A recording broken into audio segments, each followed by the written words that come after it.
Alright, what's up y'all, it's LakerFan here. As you can see by the title of today's video, we're here to ask how small is too small for a point guard in NBA 2K23. So, we just came off a game where even 5'7s had a viable reason to make them, and 5'9s were the absolute meta, and then even 6'1", 6'3s were extremely valuable, and taller point forward type builds were really bad in 2K22. Now, here we are in 2K23, they have absolutely nerfed these small guards into the ground, and I'm here to tell you guys how small truly is too small for a point guard, whether you're playing Park, Pro-Am, whatever the case may be. So I hope you all enjoy. If you do, for to drop a like, sub if you're new to noties, all good stuff, and like always, let's try to 2,000 likes. Now, I will let you know, I've only played about 5 games of Team Pro-Am. I've played like 2 rec games, so my 5v5 experience on here isn't quite up to standards. I have seen what other people have been running for the most part, and it's mainly been 6'3s at that small guard position. But I'm here to tell you, I really think they're tweaking. I don't think you should even in the slightest have a build that's around 6'3" or anything like that, because defense is way too good in this game. And if you're gonna be giving the other team just a really liability of a defensive build that they can dominate when they're on the offensive end and send those corner cuts on you, post you up,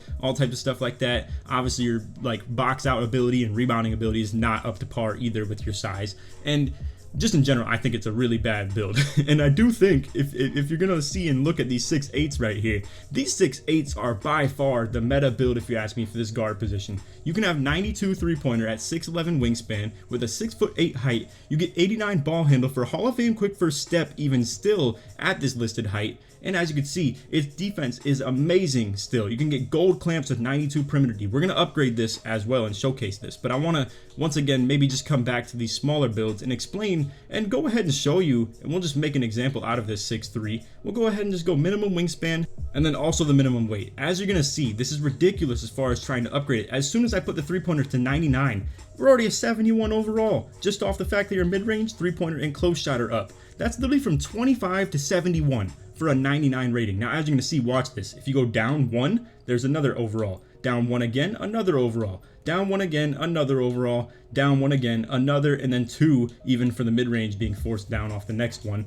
And again, as you can see, it's going to keep on going. It's literally an overall point all the way down to 92.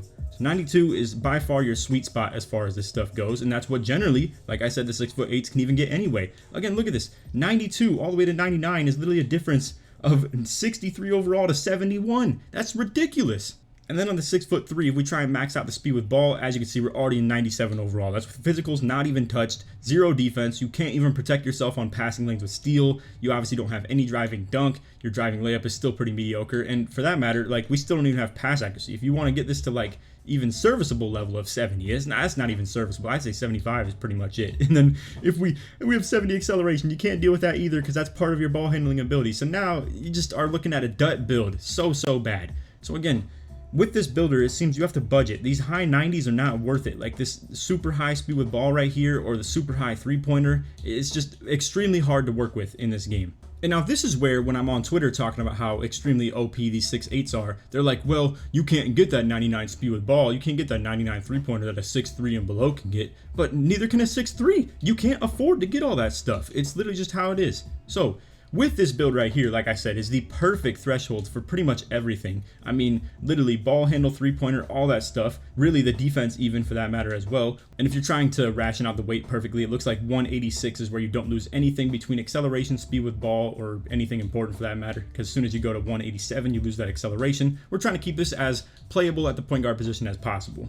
Alright, so now let me take you guys through this 6'8" build that I believe is the absolute meta. If you don't want driving dunk on this either and you're content with having a better driving layup and you're just going to leave that meter on, I will let you guys know. I think driving layups are very usable this year, and you can go with no dunk on a build like this if you would like. But 65 will give you quick drops off 2, and obviously you could get bronze limitless takeoff with this, but obviously you can't afford it, so don't plan to use it. I'm just telling you guys that quick drops off 2 is plenty usable and plenty hard to block for the 65 driving dunk budget that it is. It's kind of the new quick drops off 1 if you ask me. But either way, 92 3-pointer, like I said, is literally where you get that gold limitless range. It's where you get all types of important badges at the 91 threshold too for the green machine on Hall of Fame. I mean, it's just extremely important to have, and Deadeye as well on the 91 as well. So pass accuracy, we have it at 85. You could go to 86 and get your break starter, floor general, and I believe needle threader up 1 tier as well, so that from that silver to gold or gold to Hall of Fame. If you would like to do that, you can as well. Me personally, I don't think that 1 rating is extremely worth, so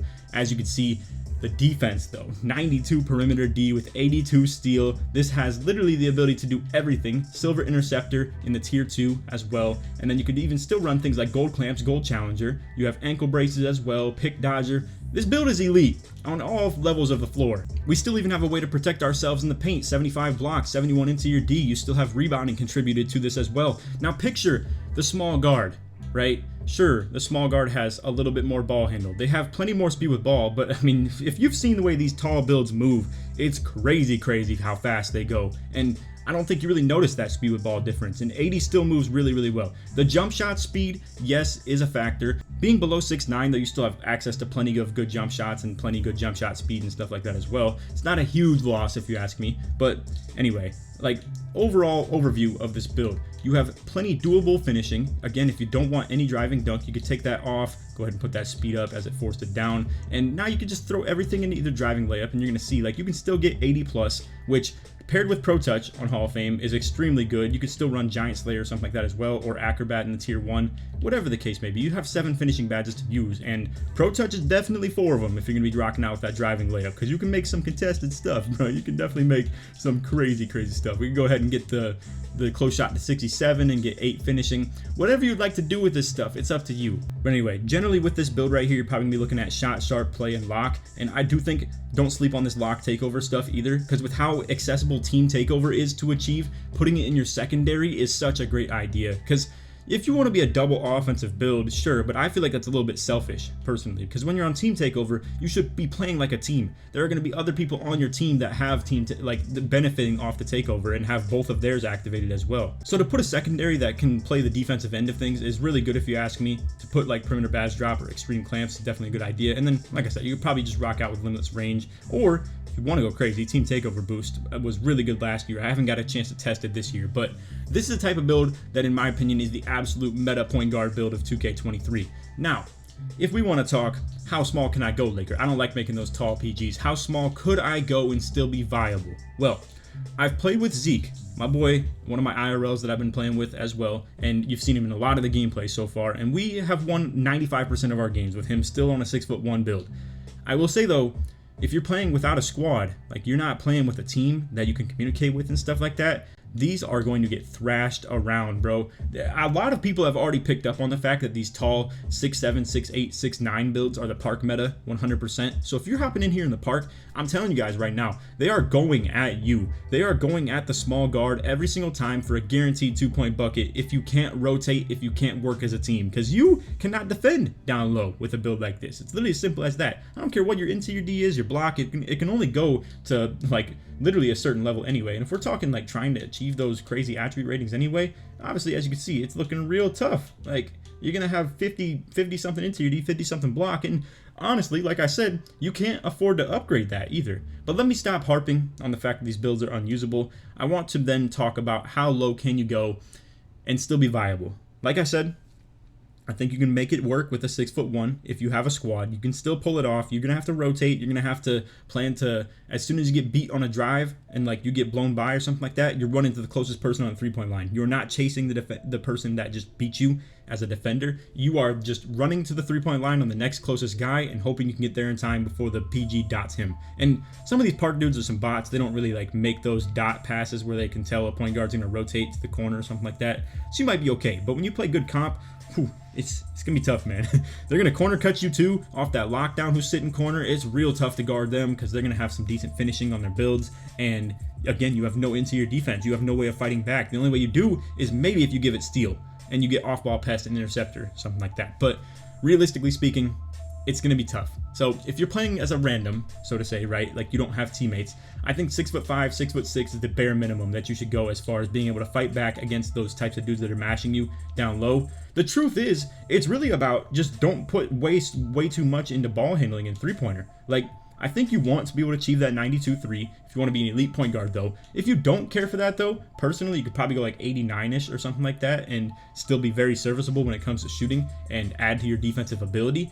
If you're planning to play like more of a role player or a distributing point guard, that could work. If you want to be someone that's using screens though and getting around like the pick and rolls and being the playmaking initiator and stuff like that, you definitely have to be around 93 3-pointer in my opinion, or 92 at least. a look at the 6'7" stats. If you try and mold that build with like great 3-pointer, great ball handle, speed with ball, stuff like that, still very good pass accuracy, you're gonna struggle around the rest of your build even still. Like, I really do think 6'8s are just the wave, and the reason for this is because, as you can see, it cuts out on like 5 speed with ball. You have way more attribute ratings throughout the course of your build to be able to put into things. Maybe you also lose out on like 2 more speed from 87 down to 85. Your acceleration goes down a little bit as well. And again, I just think, like the other build, we were able to get to 92 perimeter D and great steal rating and stuff like that too. Still have block, D-board, all types of stuff, right? And really, I'm just telling you guys, like this, I don't know, it's just tough to make these builds if they're not 6'8".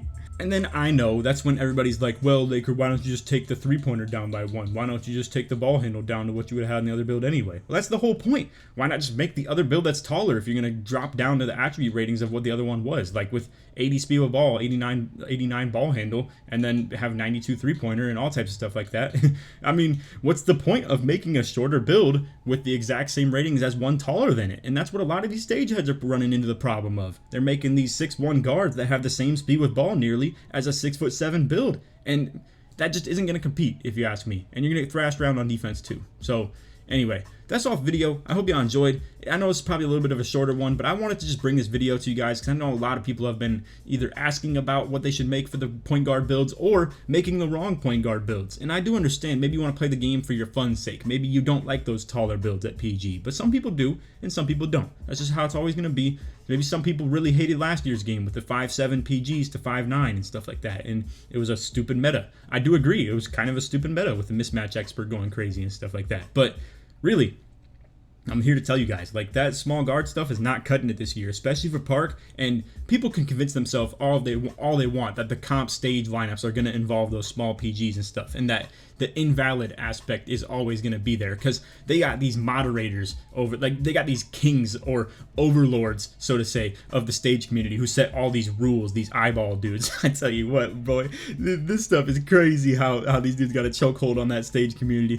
But anyway, what I just find so funny is that, like, they don't adapt to anything. It's always going to be small guard, lock, and big. It's just straight like that, simple as that. Now, I'll be very curious to see if they actually do adapt to that this year because, I'm real with you, when a dude like me comes in there with a 6'8" point guard and a 6'9" lock and then a 7'3" dude at the big, I would love to see what they do, personally. Because what are they going to do? They're going to take that lock out the corner and have him play pick and pop or something like that, put their big in the corner and try and expose my 7'3"? I'd love to see it because, honestly, I don't think any of them think that hard enough to, like, do sort of maneuvers to exploit the other team's lineup because they're so used to just playing the copy and paste exact same thing over and over again that they always will because they set their own parameters, their own rules. Now, as far as Pro-Am goes, Pro-Am is a lot more accepting of randomness and different and stuff like that. They'll still talk their trash on you, for sure, if you come in there with 2 post scores and like 2 7-3s, a 7-footer, and 2 6-8s or something like that, like I'm planning to do, just to let you guys know. But